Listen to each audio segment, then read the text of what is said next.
Nous avons jeté 3 personnes. Oui, nous avons jeté 3 personnes. Mais la 4e personne que je vois dans le feu, d'où vient-il? Il est comme l'un des fils de Dieu. Non, le roi n'avait pas bien précisé. Il devait dire que c'est le fils de Dieu. Encore une fois, amen. Mais la chose étonnante, c'est que lorsqu'on a sorti les 3 personnes, la 4e personne n'est pas sortie avec eux. Encore une fois, amen. Amen pour la gloire de Dieu. Amen encore pour la gloire de Dieu. Ils ont fait sortir 3 personnes. Or, le roi avait vu 4 personnes. Ce qui revient à dire que la 4e personne était restée dans le feu. Il est resté pourquoi? Parce qu'il sait qu'un jour, tu seras jeté dans le feu. Et quand tu seras jeté dans le feu, il sera là afin de protéger ta vie jusqu'à ce que ces promesses se réalisent. C'est pourquoi le fléau de ce monde n'a pas le pouvoir sur toi. Le problème de ce monde n'a pas le pouvoir sur toi. Parce que celui qui est en toi est plus fort que celui qui est dans le monde. Encore une fois, amen. Amen pour la gloire de Dieu. Amen pour la gloire du Seigneur. Le Seigneur dit, il y aura inimitié entre toi, entre sa postérité et ta postérité. Le diable connaissait l'efficacité. J'ai souvent dit que le prophète peut mourir, mais la prophétie ne va jamais. Ce que Dieu t'a promis, tu réaliseras. N'oublie pas cela. Et l'habitude d'écrire ce que Dieu veut. Parce que vous verrez cela. Le diable connaissait. Il savait que Dieu ne ment pas. Alors il dit un mot et la chose s'accomplit. C'est depuis ce jour-là, le diable a commencé à veiller maintenant. Il veillait parce qu'il savait le fils devait naître. Et ce fils-là allait écraser sa tête. Maintenant il était prudent à regarder tout le fils qui devait naître. Or le Seigneur avait bien précisé que ça devait être le premier-né. Quand Ève, n'est-ce pas, est tombée enceinte, les yeux du diable étaient braqués sur lui. Ève a donné naissance à Caïn, qui était son premier fils. C'était lui qui devait écraser. Le diable s'est dit certainement c'est lui. Le diable a commencé à les poursuivre. Le diable a commencé à les poursuivre. Mais le problème c'est quoi? Il était tellement concentré sur lui. Il croyait réellement que c'était lui. Or ce n'était pas lui. Comment est-ce qu'il a su que ce n'était pas lui? C'est quand Caïn est allé tuer son frère. Il s'est dit non, ça ne peut pas être lui. Parce que l'agneau de Dieu ne peut pas tuer. Au contraire, c'est lui qui devait donner sa vie. Mais lui ne peut pas tuer. Il a déclassé Caïn. Encore une fois, amen. Amen pour la gloire du Seigneur. Quand Abraham est venu, le Seigneur a demandé à Abraham de sortir de sa maison. De sortir de la maison de son père. Les yeux du diable étaient braqués sur lui. Il a dit sûrement c'est Abraham. Quand le Seigneur a dit à Abraham, je rendrai ton nom grand. Le diable s'est dit ça ne peut être personne d'autre que lui. Il a commencé à braquer maintenant ses yeux sur Abraham. Il suivait maintenant Abraham. Parce qu'il se disait là, si je le laisse le temps, c'est lui qui viendra écraser ma tête. Il faudra que je le connaisse bien afin que cela n'arrive pas. Si j'aurai l'occasion, c'est plutôt moi qui vais écraser ça. C'est pourquoi le diable commençait maintenant à suivre la vie d'Abraham. Abraham était un nomade. Il cherchait où il pouvait se réfugier. Jusqu'à ce qu'il est allé dans une ville où il était obligé de mentir. Abraham a menti. Il a menti.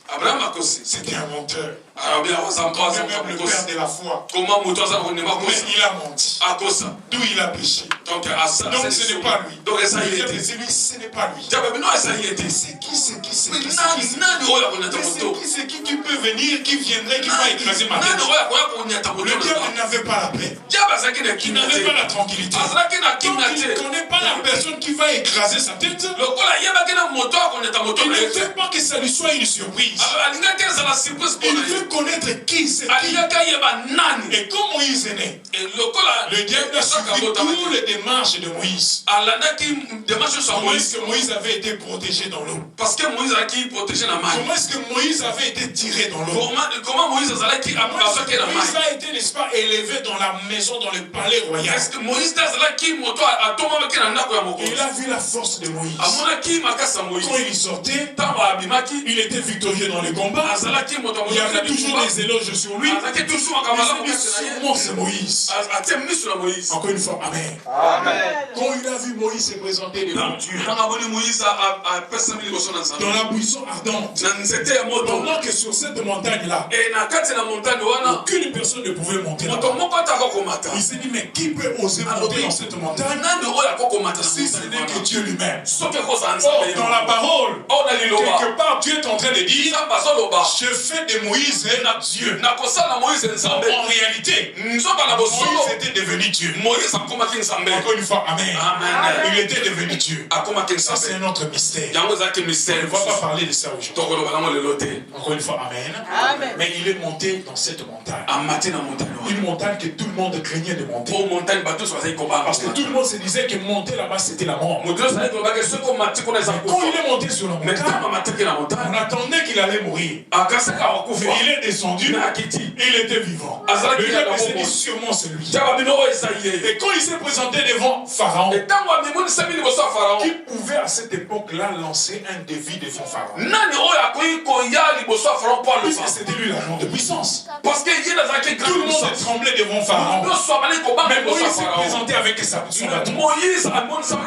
Il a jeté le bâton par terre. Le bâton s'est transformé en combat. Et le Pharaon dira, mais ce n'est pas un problème. J'ai des gens avec moi qui peuvent faire autant de plus.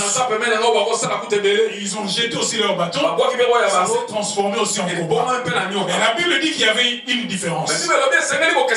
Le bâton, ou les serpents de Moïse, a commencé à engloutir les autres serpents. Il a englouti tous les autres serpents. Là où le diable était, sûrement c'est lui. Sûrement c'est lui qui va écraser. Encore une fois, amen. Et ses yeux, son regard, ses intentions ne se encore une fois, amen. Comment il s'est présenté devant la mer Rouge? Et pendant que le peuple se demandait mais comment et qu'est-ce qu'il pouvait faire? Parce que devant il y avait la mer Rouge. Moïse n'a pas prévu de bateau. Il n'avait pas prévu de barque. Mais il est venu juste avec son bateau. Mais derrière de l'autre côté, il y avait la troupe de Pharaon qui venait. Et en même temps, la Bible dit que Moïse marchait avec la colonne de feu et la colonne de nuée. Et cela était visible à tout Israël. Tout le peuple d'Israël pouvait voir la colonne de feu et la colonne de nuée.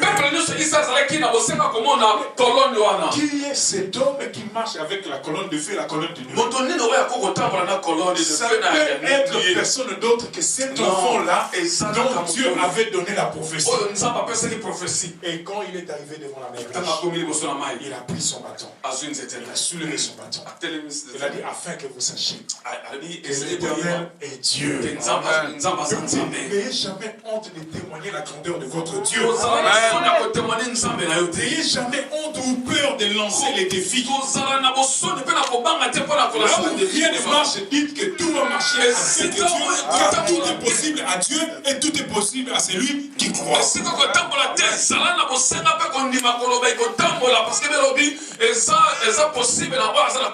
Moïse a pris son bâton. Il a soulevé son bâton. La Bible dit que la mer rouge s'est séparée. Mes frères et sœurs, des choses jamais faites. Pour traverser la mer, traverser une rivière, vous allez avoir un bateau. fallait avoir une pirogue. Mais ces jours-là, Dieu n'avait pas besoin de bateaux. Il n'avait pas besoin de pirogues. Il n'avait pas besoin de choses faites de main d'homme. Il avait juste besoin de la foi. C'est pourquoi il dira que les Égyptiens que vous voyez là, c'est le tout dernier jour. Vous ne le verrez plus jamais. Moi ce matin je viens aussi te dire, le problème que tu vois dans ta vie là, aujourd'hui c'est le tout dernier jour. Tu ne le verras plus jamais. Pourquoi? À cause de Dieu. Amen. Amen. Amen pour la gloire du Seigneur. Amen. La Bible dit que la mer s'est ouverte. Et le peuple a traversé. Comme s'il y avait absolument rien. Encore une fois, amen. C'était les enfants de la promesse. Vous êtes les enfants de la promesse. C'est pourquoi j'avais dit que la promesse a le devoir de protéger le corps qui contient cette promesse. Ils ont le devoir de protéger nous autres, recevoir promesse ensemble. Et t'en veux pas, d'autres meurent. Ils meurent parfois parce qu'ils acceptent de mourir. Mais toi, tu ne mourras pas à cause de la promesse de Dieu. Je peux te dire une chose ce matin. Tout ce qui détruit les gens n'aura pas le pouvoir de te détruire. Tout ce qui tue les gens là n'aura pas le pouvoir de te tuer. Parce que toi, tu n'es pas dans la liste de tout le monde. Tu es dans la liste des personnes que Dieu a rachetées. Que Dieu a élu pour la transformation, pour l'élévation, pour la gloire. C'est pourquoi il dit, en Christ nous sommes de nouvelles créatures. Les choses anciennes sont passées. Voilà, toutes choses sont devenues nouvelles. Oh, la malédiction de la famille s'est passée. Oh non, le père avait fait cela, c'est son problème. Qu'est-ce que ça a à voir avec ma vie? C'est que le père avait fait. Je suis en Christ, je suis une nouvelle créature. S'il était un voleur, c'est son problème. Mais dès les jours où tu as reçu Jésus-Christ dans ta vie, tu as changé le cours de l'histoire. Tu as mis fin à toutes sortes de malédictions. Et à partir de toi, il y a la bénédiction qui va se suivre jusqu'au millième génération. C'est pourquoi nous l'appelons le Dieu d'Abraham, le Dieu d'Isaac, le Dieu de Jacob. Ce qui veut tout simplement dire que le Dieu du Père devient le Dieu des enfants. Et il devient aussi le Dieu des petits-fils. Ton Dieu ne restera pas seulement ton Dieu. Il devient aussi le Dieu de tes enfants. Il devient aussi le Dieu de tes petits-fils. Ayez toujours l'habitude, n'est-ce pas, d'emmener vos enfants dans la présence de Dieu. Même s'ils ne comprennent rien. C'est ce qu'ils reçoivent. Mais ça, c'est vrai qu'ils n'entendent rien, ils ne comprennent rien. Ils reçoivent une semence sans que nous les sachions. Et quand ils vont grandir, ils ne vont pas s'en détourner. Encore une fois, amen. Amen pour la gloire du Seigneur. Non, amen pour que je comprenne. Voilà, c'est ça. La promesse de Dieu. La promesse de te protéger. Les yeux étaient sur Moïse. Mais quand Moïse est arrivé avec le peuple, de l'autre côté, c'est parce que le peuple n'avait pas à manger. Le peuple n'avait pas de l'eau. Et quand il n'avait pas à manger, le Seigneur a fait tomber la main. Moïse a vu la main. Et le peuple a vu la main. Ils ont mangé. Mais quelque part, Dieu dira à Moïse, prends ta verge, frappe sur le rocher. Non, il dit, parle au rocher. Il parle au rocher, et de ces rochers, l'eau sortira. Moïse a douté de la parole de Dieu. Il a pris la verge. Oh, pendant ce temps, le diable regarde. Oh, le diable savait très bien que l'agneau de Dieu se soumet toujours à la parole. Si réellement c'est lui l'agneau qui doit venir, il doit se soumettre à la parole. Mais quand Moïse s'est présenté devant le rocher, il ne s'est pas soumis à la parole. Il a douté. Et de ces rochers, peut-il sortir de l'eau? Il a pris la verge.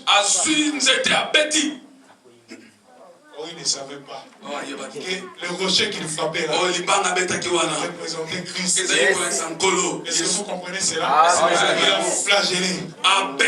Est-ce que de là peut sortir de l'eau? Il n'avait pas fini de parler. Dieu a confondu son langage. Pour dire que tout est possible. Il met derrière sa parole pour l'accomplir. Dieu ne parle pas pour plaire à l'homme. Mais il parle parce qu'il sait qu'il va réaliser ce qu'il a dit. Encore une fois, amen.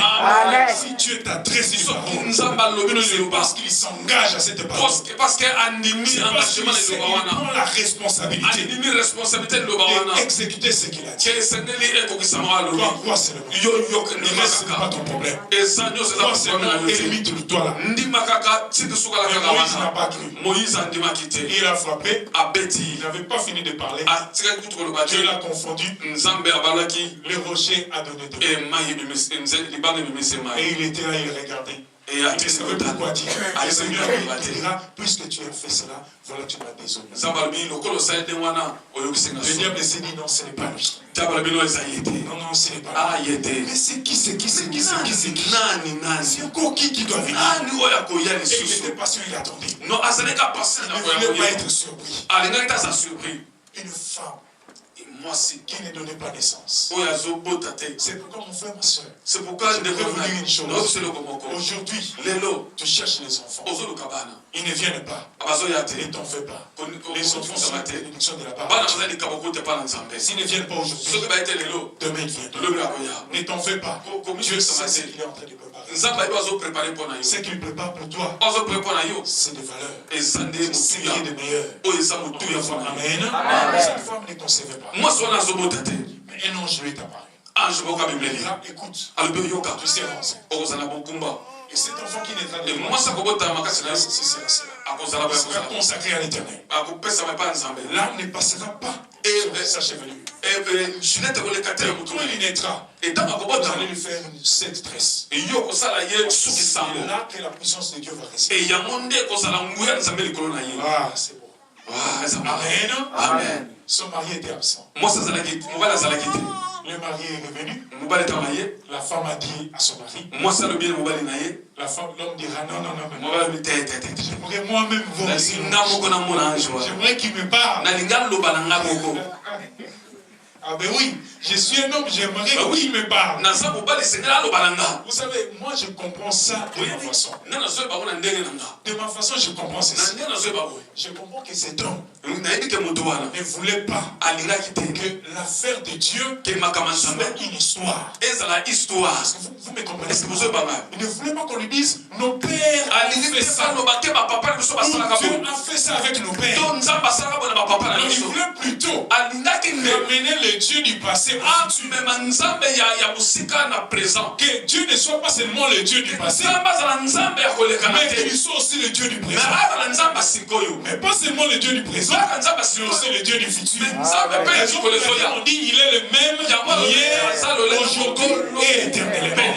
Donc s'il a agi hier, il doit agir aussi maintenant. S'il n'agit pas maintenant, c'est qu'il n'a pas agi hier. Est-ce que vous me comprenez? S'il n'est pas capable d'opérer maintenant, je ne crois pas ce qu'il a fait hier. Mais s'il a fait hier, il doit aussi opérer aujourd'hui. Amen. Amen pour la gloire du Seigneur. Amen pour la gloire de Dieu. Amen. Et l'enfant était né. Et c'était Samson. Et la tresse était sur sa tête. Et l'âme ne pouvait pas passer sur sa tête. Il grandissait avec une force surnaturelle. Cet enfant était différent des autres. J'ai toujours été contre ce qui donne, n'est-ce pas, ce qui montre, qui représente l'effigie de cet homme, hein, comme un homme musclé, je ne sais comment, non. J'ai